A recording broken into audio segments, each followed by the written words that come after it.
Okay, using a transparency opacity mask in Adobe Illustrator. Now, if you have something that you want to be transparent,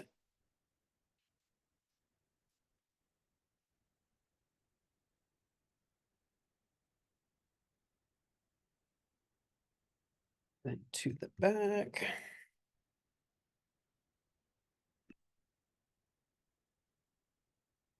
You can either play with the opacity on the layer on top, which will give you a nice sheer look to your technical and show anything underneath if it's meant to look like it is transparent. There's also something you can do that's pretty cool, which involves using the opacity mask. So what I'm going to do is I'm going to grab my front of my shirt. I'm going to change that opacity back up to 100%. Then I'm going to have two of them and to fill the shape with a color, which would be the color of my garment. Then I can grab a gradient. I can find where they are in my window. There we go. I can throw a gradient onto it and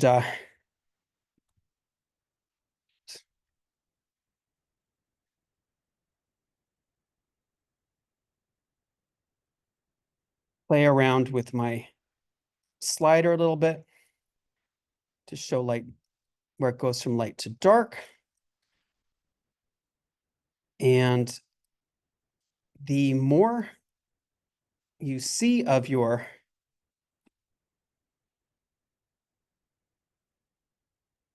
gradient, oops, let's get rid of you.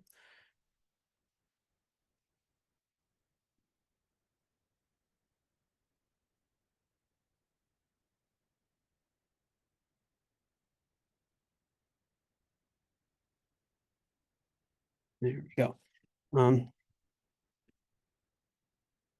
The darker it is, the more you'll see of the color underneath. So I'm going to select both of them, head to my opacity mask, and you will see how that can give you a feeling of light and dark shadow on your garment. You can also use your gradients to create.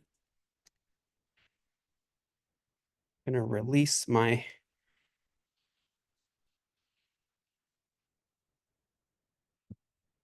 transparency, my opacity mask. I'm going to, you can always recolor your original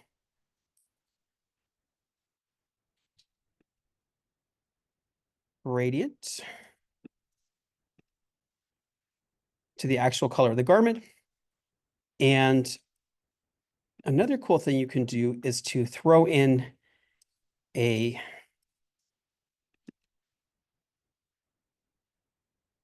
mesh. And so I can click on here and it will give me my mesh on my garment. And then I can go with my white arrow, play around with those individual points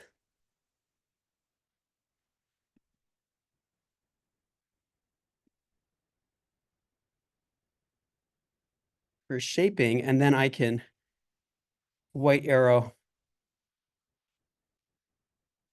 start adding